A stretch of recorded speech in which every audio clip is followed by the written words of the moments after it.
And now, ladies and gentlemen, going live from the Firehouse in North Manchester, Indiana, it's Good Night with Christopher Blue.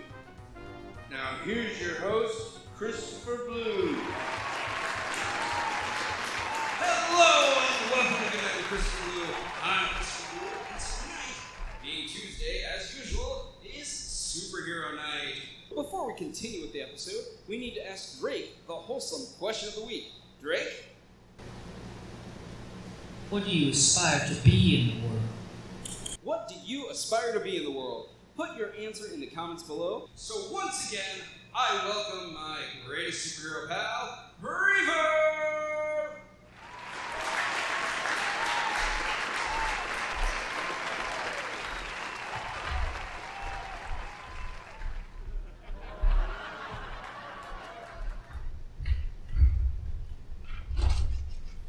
We have got to come up with a better mic situation.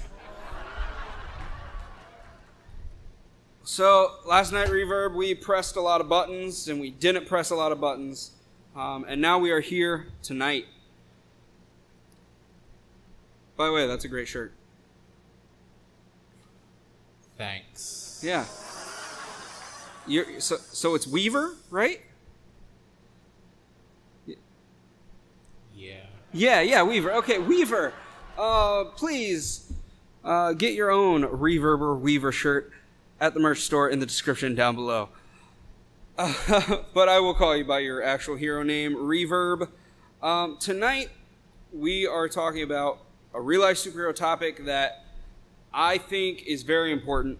A lot of people just go out and think, well, I'm just going to do this. I'm going to get a bunch of buddies. We're all going to do this. But people don't think about what exactly their role is in a team. And I think it's important to talk about it because roles in a team are very important. Wouldn't you agree? Absolutely. Yeah. So, for instance, in our team, because of my medical knowledge in the medical field, I am our team's medic. If there is a homeless person or if something happens and someone hurts themselves on our team, I'm the one that bandages them up the best we can until we can get can arrive. Exactly. And what would you say your role on our team is? I'd say I do the get a little bit more involved with the law enforcement part of it, breaking up a fight or placing someone under citizen's arrest. I don't want to say fight someone, Right. Because I don't want to say that's the proper term, but I'd intervene in the situation. Right. You definitely are the one that, especially if Citizen Tiger wasn't with us, you're definitely more of a muscle guy on the team, and someone who knows how to handle those situations. Other roles on superhero teams, you have, which again we're going to touch on it a little bit, but I don't want to focus too much on the crime patrol side of things yet. But you have sprinters.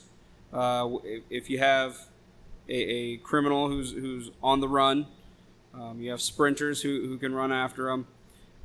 You have something as simple as people who have the phone, calling 911, which I would say that's part of my job as the medic as well. If there's not something that I'm attending to right away, then I'd be the one calling 911. But it's always good to have more than one of those on your team. Oh, yeah. What are some other roles that you can think of? Other than the intervening part, I would say a muscle person, because it's helpful to have someone that can move something heavy or lift something heavy if something is falling on someone, or someone needs help pulling something up or pushing a vehicle. Scouters. We talked about scouting last week. Scouters are an important role. I'd say someone with tactical know-how, read the terrain, have a plan in motion for the main event of the night, or have 2, 3, 4 backup plans in case something happens or goes wrong. Yeah, exactly. And then, I mean, the obvious, like the leaders. Leading is a very good role in a team. Every good team should have a leader. Our team is kind of unique in which we are all kind of leaders in our own way. Citizen Tiger is kind of the one that has the final say, and I'd put Patrioteer in second in command. But when it comes to lancing missions, I look at you to be the leader on those missions, and you do everything from scouting to planning. When we're doing things, and when it comes to Hero Week, I was kind of the leader of that, and I did most of the planning on that. So, but having a good leader is very important for a team. Absolutely. Any other roles you can think of? And like you could really go into a lot of different minor roles that sub roles almost yeah. I think it'd be good for not even so much as needing someone to have all the medical gear for an emergency that we run into. But I want to say maybe it was Last Hope. We would have we had people in our own group that someone would accidentally cut themselves on something or their gear, or found out they had a hangnail, just a whole bunch of little minor things. And we're out here ready to patch someone up with for if they get shot, we're ready to take care of them. But we don't got a Band-Aid. Right. So I think it's good to have someone that doesn't generally do a lot of intervening to care just small things, just everyday things that someone might need for being out and about. Yeah. There is so much that goes into the concept of being a real-life superhero, and it would be impossible for us to cover it all. But then you have roles that I almost didn't even think of, and they're coming to me right now. And movies joke about it, the man in the chair, the person at the computer. But in all honesty, that is a great role for a real-life superhero team. Currently, our team doesn't really have one, but I know we've interviewed Discordia on this show before, and Discordia is a person in the chair. Discordia is...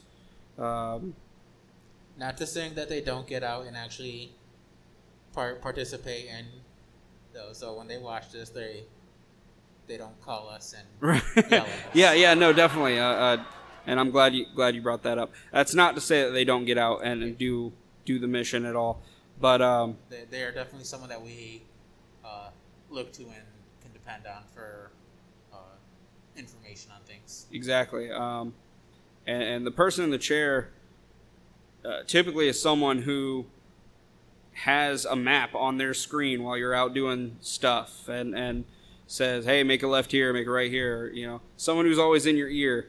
And it's very important to have a person in the chair, is what I'm trying to get at. So we definitely should either have someone transition into that role or something for our team. But anyway, there's so much that goes into having a real-life superhero team, or even going out and doing it yourself, which I don't recommend. You should always have at least one person go with you. Stay safe. But it's important to think about those things because I know when I first started out, I didn't know what I was doing. You know, I just went out and started picking up trash on the side of the road, and you know, if I would have thought about it more when I was younger, I probably would have been more successful when I was younger as a real life superhero. And so yeah, this was a great topic to talk about today. Anything else you'd like to add? No, I think everything kind of got touched on a little bit. Yeah, and if you have any more questions about roles or you know, any questions about being a real life superhero, please put them in the comments below, and we will try our best to answer them.